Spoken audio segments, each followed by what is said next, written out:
5 heartbeats, the doctor whispered, his hands trembling against the ultrasound screen. All alpha signatures.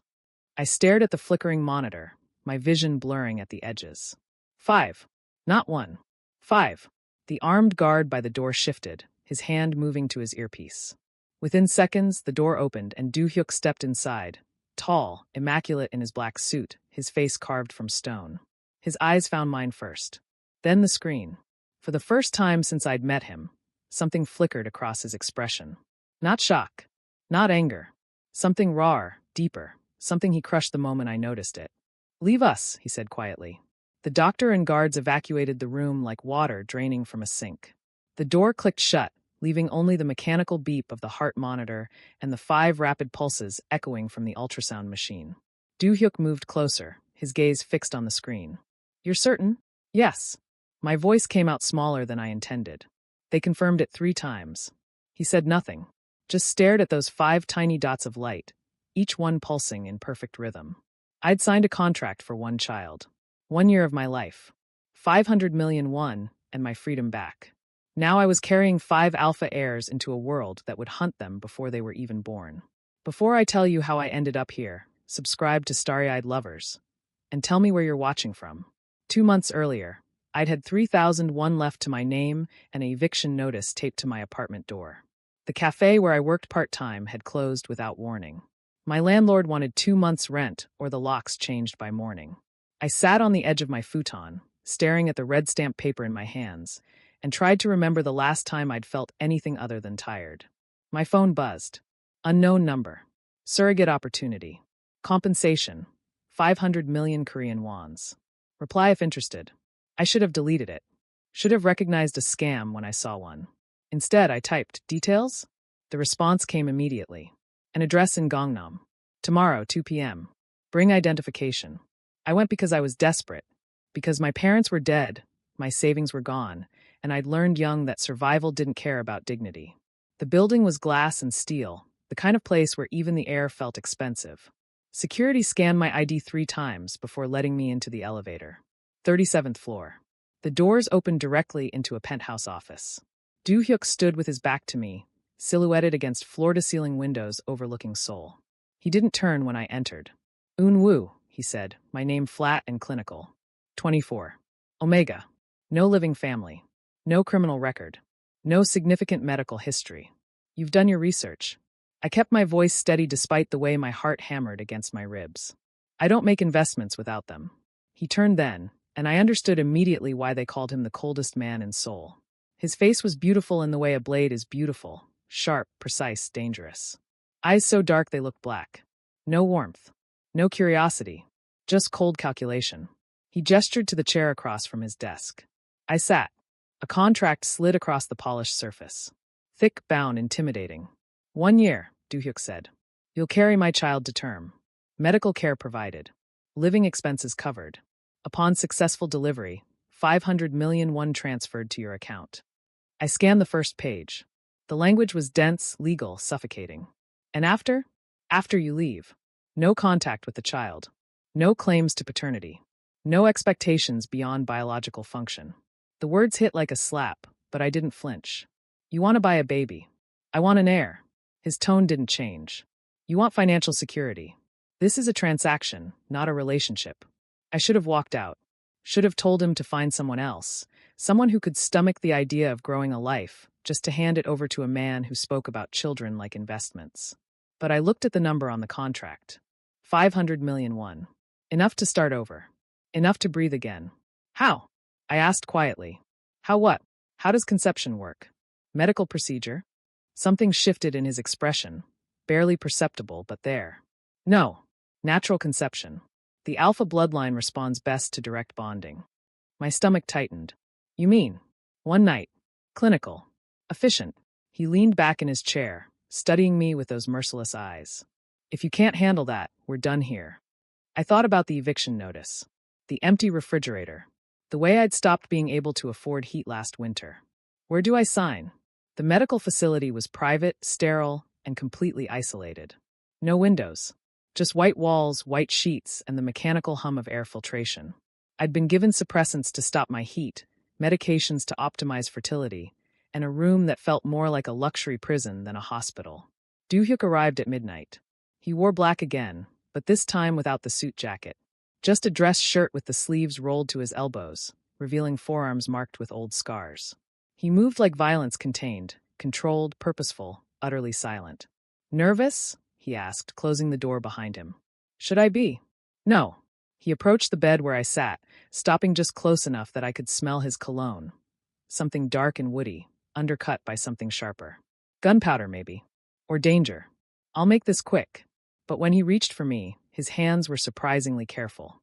Not gentle. Doo-hyuk didn't do gentle, but deliberate, like he was handling something breakable despite not caring if it broke. I closed my eyes as his fingers traced the edge of my jaw, tilting my face up. His breath ghosted against my lips. "Look at me," he said quietly. I did. For a moment, something passed between us. Some current I couldn't name, some pull that had nothing to do with biology or contracts or money. His pupils dilated slightly, his breathing shifting just enough that I noticed. Then he kissed me, and I tasted his restraint like blood in my mouth. The suppressants should have kept me neutral. Should have made this nothing more than a clinical procedure wrapped in skin and breath. But beneath his cologne, I caught his real scent, alpha dominant, laced with something unexpected. Loneliness. Old wounds. A desperation so deeply buried I shouldn't have been able to sense it at all. My omega instincts flickered awake despite the medication, responding to that hidden pain like a moth to flame. Doo-hyuk pulled back sharply, his jaw tight. "You're reacting." "I'm not. Don't lie." His voice had gone rough, dangerous. "Your scent changed." I had no explanation. The suppressants were military grade. This shouldn't have been possible. But I could feel it, the bond trying to form, trying to bridge the gap between transaction and something real. Doo-hyuk stood abruptly, putting distance between us. His hands clenched into fists at his sides. This was a mistake. The contract. Fuck the contract. He wouldn't look at me. I don't do attachments. I don't do bonds. That's the entire point. Then why me? I asked, my voice steadier than I felt. Why hire an omega if you didn't want any risk of connection? He laughed, sharp, bitter. Because I thought I was dead enough inside that it wouldn't matter. The admission hung in the air between us, raw and unintended. Then he moved, crossing back to the bed in 2 strides. This time when he kissed me, there was nothing clinical about it. Nothing controlled. Just hunger, fierce and desperate and terrifying in its intensity. He left without speaking afterward, his shirt half-buttoned, his expression locked down tight. I lay in the white sheets, my body still humming with the echo of him, and tried to convince myself this changed nothing. It was still a transaction. Still a contract. Still temporary. 3 days later, I collapsed in my new apartment. The one Doo-hyuk's lawyers had arranged, paid for, sanitized of personality. The world tilted sideways. My vision fractured into kaleidoscope pieces. My skin felt like it was burning from the inside out. When I woke, I was back in that white room, back in that sterile facility. And Doo-hyuk was standing at the foot of my bed, staring at the ultrasound image in his hand like it held the answer to a question he'd never asked. 5, he said, so quietly I almost didn't hear it. You gave me 5. Quintuplets are medically impossible for a single omega, the doctor said, his voice strained as he adjusted the ultrasound wand against my abdomen. The hormonal load alone should have triggered rejection. But these 5, they're thriving. Doo-hyuk stood motionless beside the examination table, his eyes locked on the screen where 5 distinct shapes pulsed with light. His silence felt heavier than any words. How dangerous? He asked finally. The doctor hesitated. Extremely. The pregnancy will tax his body beyond normal omega limits. He'll need constant monitoring, specialized care, and he'll have it. Doo-hyuk's tone left no room for argument. Whatever he needs. Cost is irrelevant. Mr. Kong, you need to understand, carrying 5 alpha pups simultaneously could kill him. The safest option would be selective reduction. No. The word came from my mouth before I'd fully processed it. Both men turned to look at me. I pressed my hand against my still flat stomach, feeling nothing yet, but knowing they were there. 5 lives. 5 impossibilities. No reduction. I keep them all. Doo-hyuk's jaw tightened almost imperceptibly. Eunwoo. They're mine too, I said quietly, meeting his gaze. The contract didn't cover this situation. So I'm making the choice. Something flickered across his face. Surprise, maybe, or respect. He turned back to the doctor. You heard him. Prepare for quintuplets. The news spread through Seoul's underworld like blood in water. By evening, Do-hyuk's phone hadn't stopped ringing. I watched from the leather couch in his office as he fielded calls with clipped, dangerous responses. No, the pregnancy continues. Pause. I don't care about the prophecy. Another pause, his knuckles whitening around the phone. If you threaten him again, I'll personally deliver your head to your family. He ended the call, and immediately another came through. What prophecy? I asked when he finally silenced the phone entirely. Do-hyuk poured himself whiskey, drained it, then poured another. Old Mafia superstition. 5 alphas born from 1 omega will either unite the families or burn them all to ash. He laughed without humor. Apparently, you're carrying either salvation or apocalypse. That's insane. Yes. He turned to face me fully. But insanity doesn't make people less dangerous. Every family in Seoul now sees you as either a weapon to acquire or a threat to eliminate. The weight of his words settled over me like ice water. So what happens now? Now! He set down his glass and crossed to where I sat. Now you don't leave my sight. The mansion materialized out of darkness like something from a different century. Sprawling, fortified, surrounded by walls that looked designed to withstand war. Armed guards patrolled every corner. Cameras tracked our car from the moment we passed the outer gate. The main house itself was all stone and steel, beautiful in a cold, unyielding way. Like Do-hyuk himself. This is where you live? I asked as we pulled into the circular drive. This is where we live now. He exited the car and came around to my side, opening the door before I could reach for the handle. Your belongings have been moved. Your apartment lease terminated. I stepped out slowly, anger sparking in my chest. You didn't ask. There was nothing to ask. His hand settled on the small of my back, guiding me toward the entrance. Staying in that apartment would have gotten you killed within 48 hours. So I'm a prisoner now? No. He stopped at the threshold, turning me to face him. The exterior lights cast harsh shadows across his features. You're the only thing in this world I won't let them touch. There's a difference. Before I could respond, the front door opened, revealing a younger man with Do-hyuk's bone structure but warmer eyes. He smiled, genuine, bright, completely at odds with the tension crackling through the air. Hyung, you didn't tell me you were bringing someone home. His gaze landed on me, curious and friendly. I'm Jaemin, the better-looking brother. Jaemin. Do-hyuk's voice carried a warning. What? I'm just introducing myself. Jaemin stepped forward, extending his hand to me. You must be Eun-woo. I've heard interesting things. I shook his hand, noting how his grip lingered just a fraction too long. Nice to meet you. The pleasure's mine. His smile widened. Welcome to the family. Something about the way he said family made my skin prickle. But Do-hyuk was already moving us inside, his hand firm against my back. My new room was twice the size of my old apartment. King bed, sitting area, private bathroom, and a view of the gardens that would have been beautiful if I could forget about the guards patrolling below. Do-hyuk stood in the doorway as I examined the space. Everything you need should be here. If not, tell the staff. How long? I asked, not turning around. How long what? How long do I stay locked in a cage? Until it's safe. And when will that be? Silence. Then, quietly. I don't know. I turned to face him then. He looked tired suddenly. Not physically, but something deeper.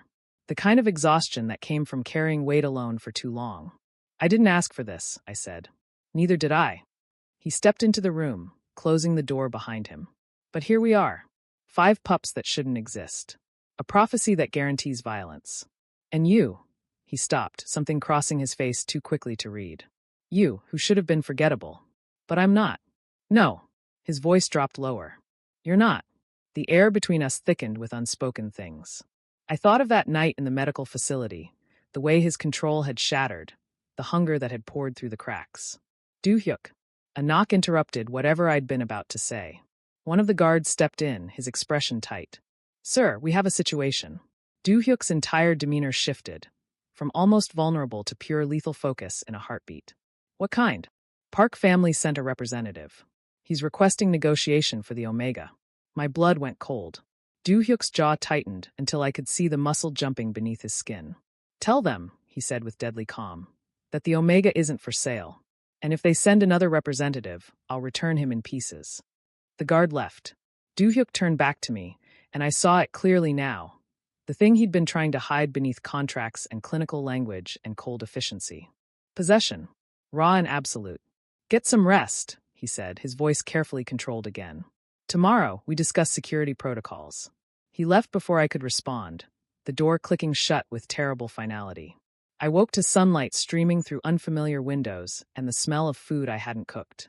A breakfast tray sat on the nightstand, perfectly arranged, still warm. No note, but I knew who'd ordered it. The days began to blur into routine. Medical checkups every morning. Meals delivered precisely on schedule. Doo-hyuk appearing at odd hours to check on me, never staying long, never touching me again. But I felt him everywhere. In the way the guards positioned themselves around my movements. In the specialized prenatal vitamins that appeared beside my breakfast. In the way the entire mansion seemed to orbit around keeping me safe. 2 weeks in, Jamin started visiting regularly. He'd knock softly, always bringing something: books, snacks, conversation. Unlike Doo-hyuk's rigid silence, Jamin talked easily about everything and nothing. He made me laugh, which I hadn't done in so long I'd forgotten what it felt like. Hyung's always been like this, Jamin said one afternoon, sprawled in the chair by the window while I sat on the bed. Cold, controlled, emotionally constipated. He's protective, I said, surprising myself by defending him. He's obsessive. Jamin smiled dimmed slightly. There's a difference. Protection means keeping you safe. Obsession means keeping you captive. He said I could leave if. Could you, though? Jamin leaned forward, his expression genuinely concerned. If you walked to that door right now and said you wanted to go, do you really think he'd let you? I didn't answer because I didn't know. Jamin stood, crossing to sit beside me on the bed. You deserve better than being someone's possession, Eunwoo. You deserve someone who sees you, not just what you're carrying. His hand settled over mine, warm, gentle, completely different from Doo-hyuk's controlled touch. I see you, he said softly. The door opened. Doo-hyuk stood in the threshold, his eyes moving from Jamin's hand on mine to our proximity on the bed. Something dangerous flooded his expression, something barely leashed. Jamin, leave. We were just talking. Now. Jamin squeezed my hand once before standing. He smiled at me, but it didn't reach his eyes anymore. I'll check on you tomorrow. He left, brushing past Doo-hyuk without another word. Doo-hyuk stepped inside, closing the door with careful precision. He's not allowed in your room anymore. You don't get to control who I talk to. I do when it involves my brother putting his hands on you. He wasn't. It was nothing. It's never nothing with Jamin. Doo-hyuk moved closer, and I saw it then, not anger but fear. Raw and terrible beneath his control. He takes what he wants and justifies it as love. And what do? I asked quietly. What do you call keeping me here? Survival. He stopped directly in front of me, close enough that I had to tilt my head back to maintain eye contact. Everything I've done, everything I am, is about surviving in a world that kills anything soft. But you, his hand lifted, hovering near my face but not quite touching. You make me want to be something I don't know how to be. My breath caught. What's that? Gentle. The word sounded foreign in his mouth. You make me want to be gentle.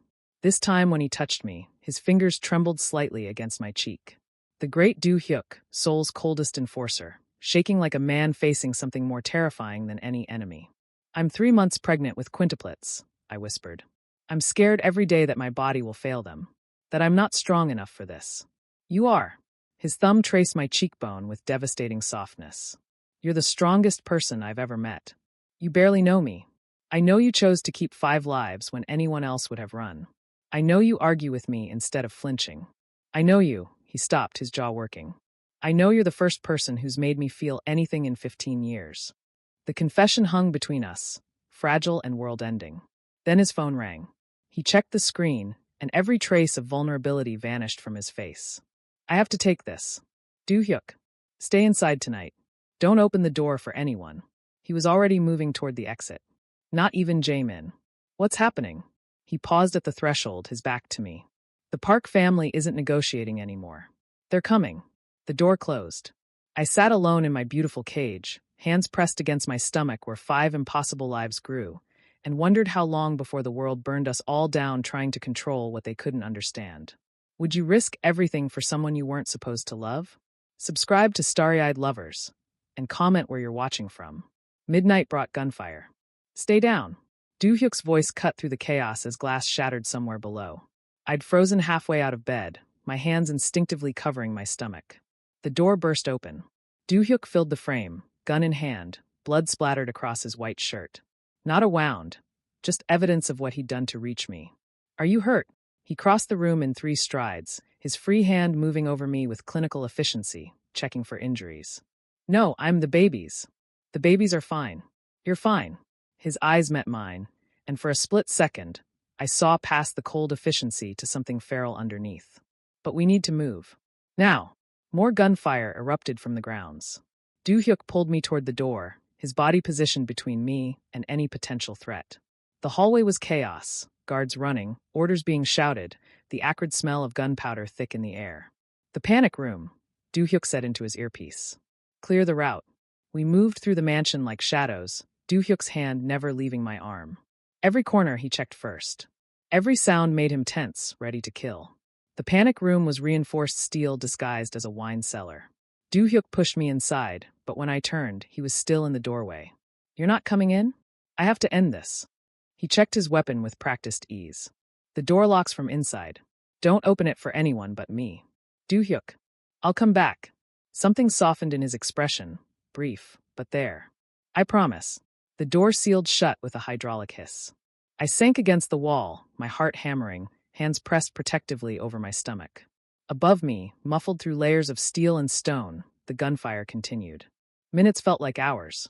I counted my breaths, focused on the 5 tiny heartbeats inside me that I couldn't feel yet but knew were there.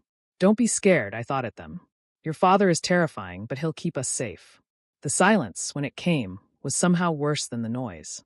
Then footsteps. Heavy. Purposeful. 3 knocks. Pause. 2 knocks. The code Doo-hyuk had whispered before sealing me inside. I opened the door. He stood there covered in more blood now, a gash along his temple, his shirt torn. But alive. Standing. It's over, he said quietly. Then his knees buckled. I caught him. Barely, my omega strength nothing compared to his alpha weight, but I managed to keep him from hitting the floor entirely. Medical. I gasped at the nearest guard. Now.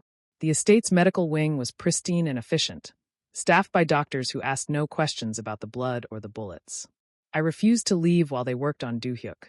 The head physician tried to insist I rest, that stress was dangerous for the pregnancy, but I planted myself in the chair beside the examination table and didn't move. Doo-hyuk's eyes tracked me even as they cleaned his wounds. You should be resting. So should you. I've had worse. That's not comforting. The doctor finished the last stitch on Doo-hyuk's temple. You're lucky. Another inch, and this would have been serious. Luck had nothing to do with it. Doo-hyuk sat up despite the doctor's protest, his attention fixed on me. Are you actually unharmed? Tell me the truth. I'm fine. Just scared. Something cracked in his carefully maintained expression. He looked at the medical staff. Leave us. They evacuated quickly, the door clicking shut behind them.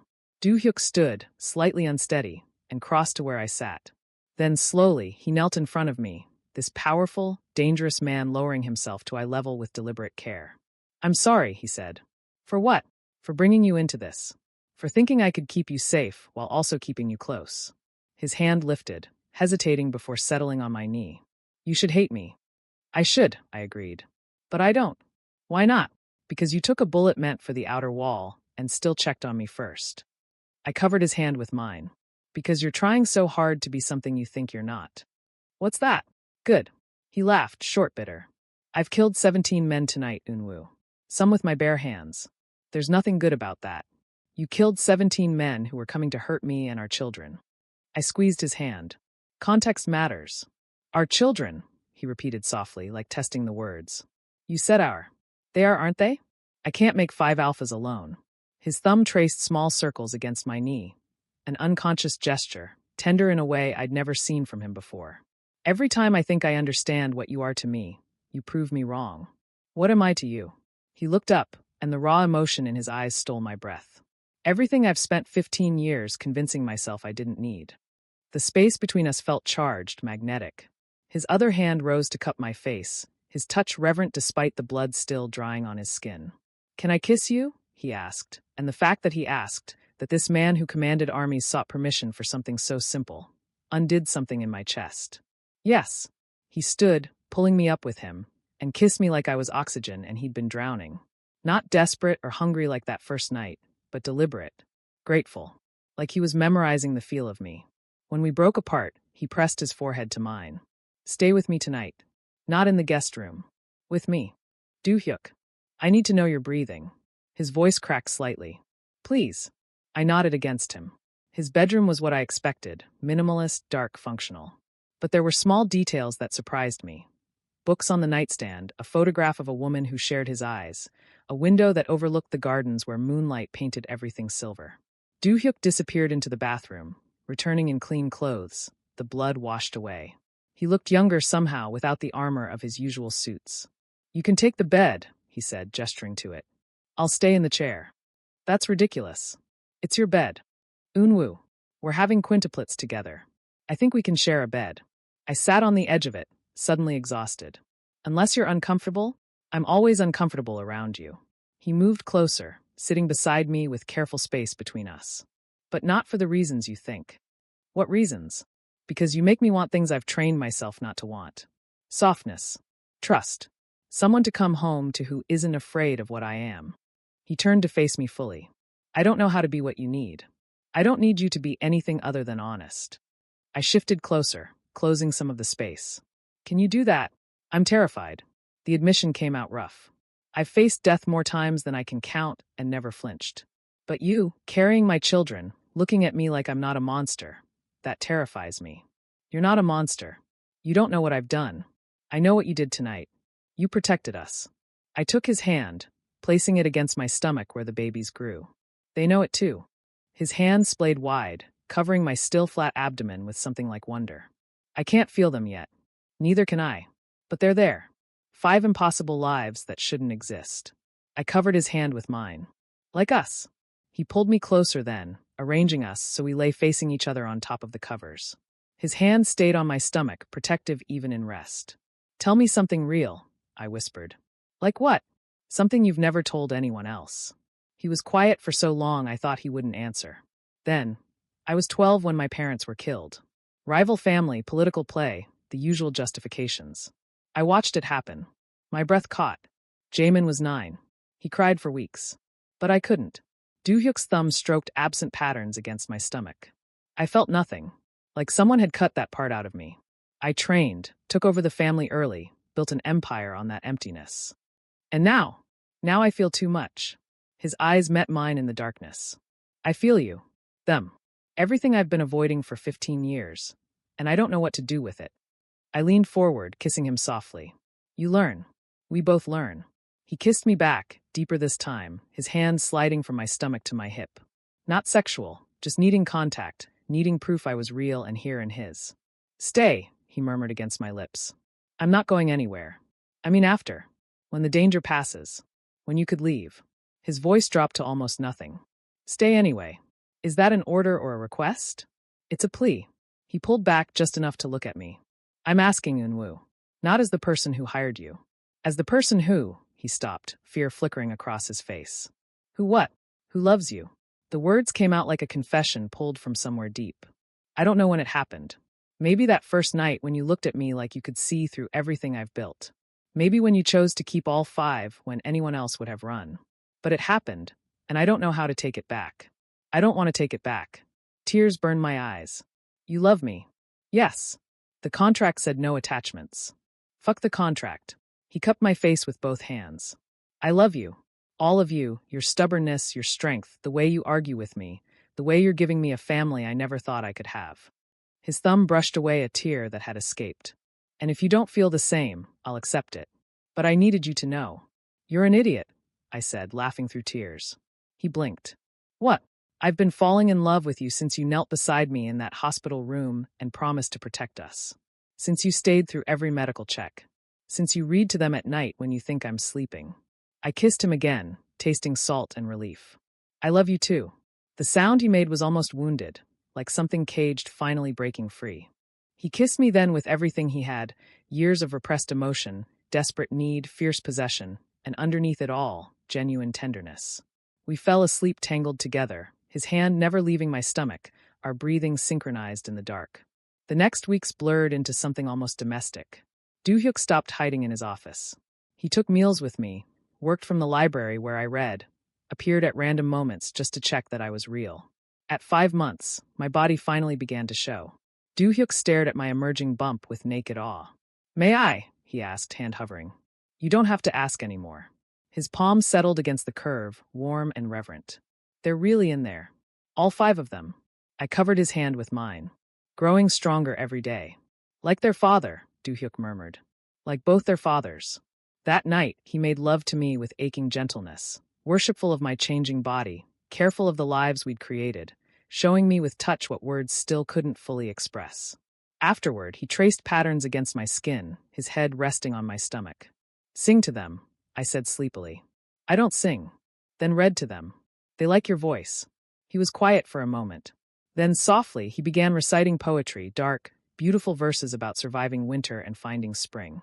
I fell asleep to the sound of him promising our son's safety in a language they couldn't yet understand but would someday know by heart.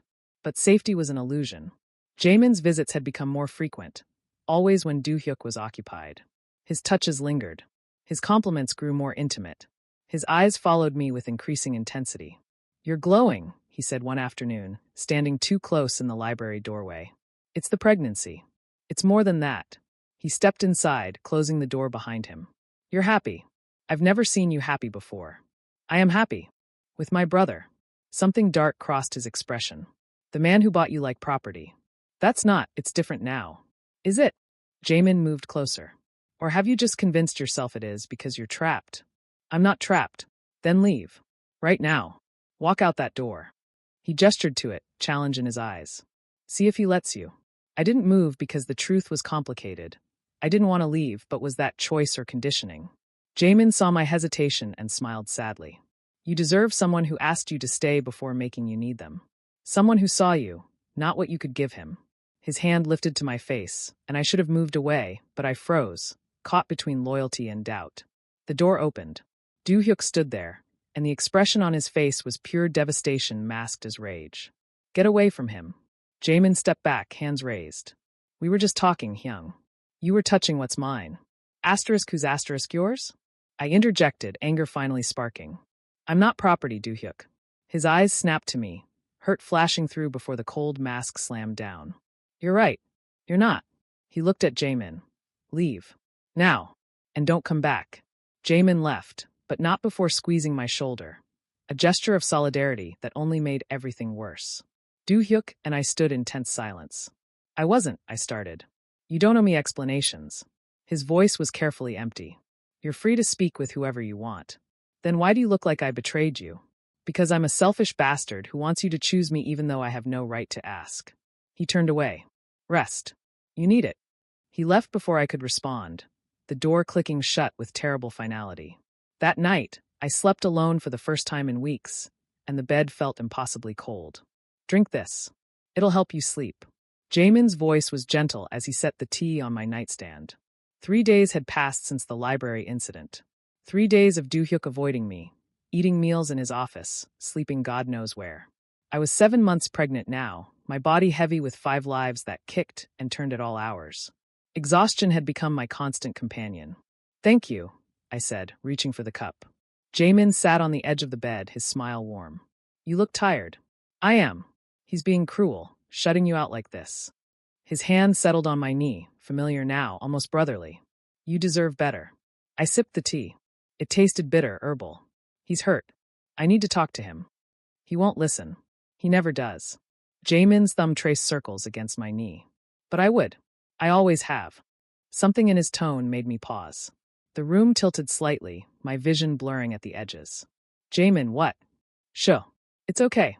His hand moved to my face, cupping my cheek as my body went heavy.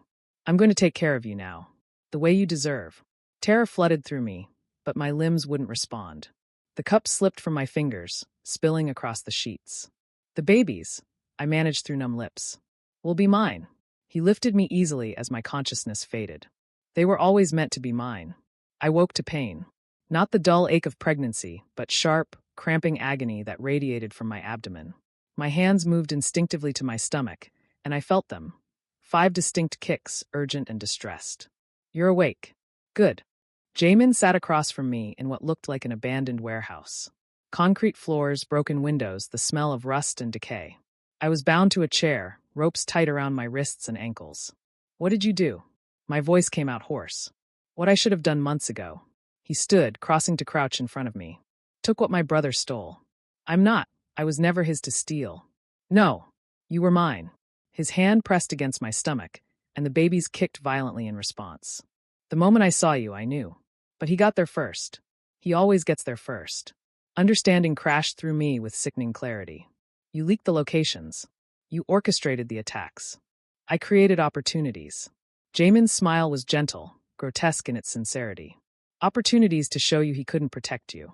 That you needed someone better. You're insane. I'm in love. He stroked my stomach despite my flinch. And now we're going to fix what went wrong. A forced bond while you're vulnerable. The babies will accept my alpha signature. They'll forget Do-hyuk ever existed.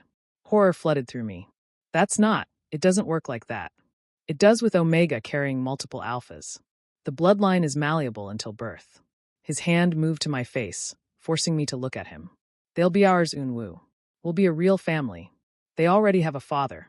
They'll have a better one. He leaned closer, his scent, wrong, all wrong, nothing like Do-hyuk, washing over me. I'll treat you the way you deserve. Gently. Lovingly. Not like property. My abdomen cramped again, harder this time. I gasped, and 5 distinct pulses of energy radiated outward. Alpha signatures, primitive and protective, rejecting the threat. Jamin jerked back as if burned. What? The pulses came again, stronger. My vision whited out with pain and something else. Pure, concentrated alpha dominance from 5 unborn sources. The windows shattered. Jamin stumbled, blood trickling from his nose. No, you can't. They're not even born yet. They know who their father is. I gasped through the pain. And it's not you. Have you ever been betrayed by someone who claimed to love you? Share your story in the comments, and tell us where you're watching from. The warehouse door exploded inward. Do-hyuk moved through the entrance like violence personified, gun drawn, face carved from pure rage. His eyes found me first, scanning for injuries with terrible focus. Then they landed on Jamin. Step away from him. Hyung. Jamin raised his hands, backing toward the wall. This isn't what it looks like. You drugged and kidnapped a pregnant Omega. Do-hyuk's voice was deadly calm. My pregnant Omega. Tell me how else it could look. He was never yours. You bought him like a transaction. Jamin's composure cracked, desperation bleeding through. I would have loved him. Love doesn't drug people. Do-hyuk moved closer, gun steady. Love doesn't terrorize them. Love doesn't orchestrate attacks to prove a point. I did it for us. You did it because you're obsessed with taking what you think I don't deserve. Do-hyuk's hand trembled slightly, the only visible sign of his fury. I should kill you. Then do it. Jamin straightened, something wild in his eyes. But know that he'll never truly be yours. You forced this bond. I fell in love with him. The words tore from Do-hyuk's throat. Every rule I'd built, every wall I'd maintained, he destroyed just by existing. Not because of a contract or a bond, but because he chose to stay when he could have left. My heart cracked open at the raw pain in his voice. He won't choose you after this, Jamin said quietly. After he sees what you really are. I know. Do-hyuk lowered his gun slightly. But he'll be alive to make that choice. Which is more than you'd give him. He turned to me then, and the devastation in his eyes was worse than any violence. I'm sorry. For everything. For bringing you into this world. For not seeing what Jamin was doing. For, his voice broke. For failing to protect you. Another contraction seized me, stronger this time. I cried out, and Do-hyuk was beside me instantly, cutting the ropes with efficiency born of desperation. The babies. I know. We need to move. He gathered me into his arms, lifting me like I weighed nothing despite my heavily pregnant state. Hold on. Guards flooded the warehouse, surrounding Jamin. Do-hyuk carried me out into blinding daylight, toward a waiting car where medical personnel already stood ready. Early labor, one of them said after a quick examination. Stress-induced. We need to get him to the facility now. The drive was a blur of pain and Do-hyuk's voice, steady and low, talking me through each contraction. Breathe. I've got you. They're strong. You made them strong. Do-hyuk. I gasped between contractions. He was wrong about everything. Don't. Save your strength. No, listen. I gripped his hand hard enough to hurt. I chose you. Not because I'm trapped. Not because of fear or necessity. I chose you. His composure finally shattered. He pressed his forehead to mine, tears tracking silently down his face. You shouldn't. I'm everything he said, cold, possessive, dangerous. You're mine. I pulled him closer despite the pain. And I'm yours. Not because of contracts or bonds, but because I want to be. He kissed me then, desperate, grateful, terrified, tasting of salt and promises neither of us knew if we could keep. The delivery room was chaos. 5 babies, each fighting to be first. My body stretched beyond what should have been possible, omega physiology adapting in real time to accommodate alpha demands. Do-hyuk refused to leave. The doctors tried to remove him twice, but one look at his face convinced them otherwise. He held my hand through every contraction, every scream, every moment I was certain my body would tear itself apart. I can't, it's too much. You can. His other hand cradled my face, forcing me to look at him. You've survived everything this world threw at you. You survived me. 5 babies is nothing. Easy for you to say. I screamed as another contraction hit. You're not pushing 5 alpha heads through your body. I know, and I'd take this pain if I could. He kissed my forehead, my cheeks, my trembling lips. But I can't. So I'm here. For all of it. The first baby came at 2:47 a.m. Tiny, screaming, perfect. Then the second at 2:51. Third at 2:55. Fourth at 3:02. The fifth took longer, as if reluctant to leave. At 3:17 a.m., he finally emerged, smaller than his brothers, quieter, but with the same fierce alpha signature.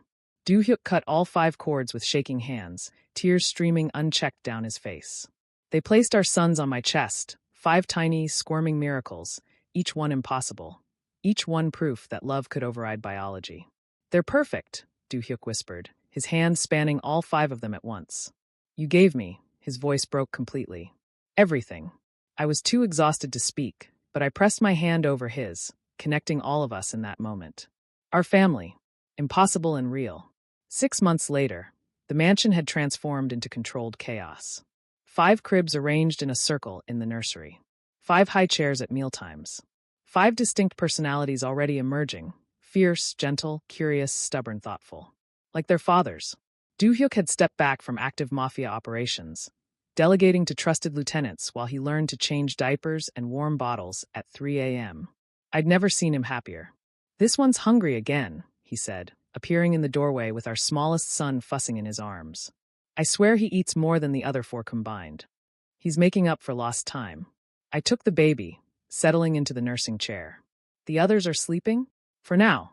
Do-hyuk sat on the arm of the chair, watching as our son latched on and began feeding contentedly. I still can't believe they're real. That this is real. Having doubts. The opposite. His hand settled on my shoulder, thumb stroking absent patterns. I'm terrified I'll wake up and find out I imagined all of it. You'd have to have quite the imagination to dream up quintuplets. He laughed, a sound I'd learned to treasure because it came so rarely and meant so much. True. The baby finished feeding and immediately fell asleep against my chest. Do-hyuk took him gently, placing him in the bassinet beside us. Do you ever think about Jaemin? I asked quietly. Do-hyuk's expression shuddered slightly. Every day. Do you regret not killing him? No. He turned to face me fully. He's in a secure facility where he can't hurt anyone. That's justice enough. He was your brother. He was my mistake. Do-hyuk knelt beside my chair, taking my hands in his. I should have seen what he was becoming. Should have protected you better. You did protect us. We're here. We're safe. Because you're impossibly strong. He pressed a kiss to my knuckles. And because 5 unborn alphas decided to defend you when I couldn't reach you fast enough. I smiled, remembering that moment. The way our sons had recognized threat and responded with primitive protective instinct. They knew who their father was. Which one? Do-hyuk asked softly. They have 2. The one who reads them poetry at midnight when they're fussy. The one who holds all 5 at once even though his arms shake from the weight. The one who looks at us like we're his entire world. I cupped his face, feeling the rasp of stubble against my palm. That father. He kissed me then, slow, deep, full of everything we'd survived to reach this moment.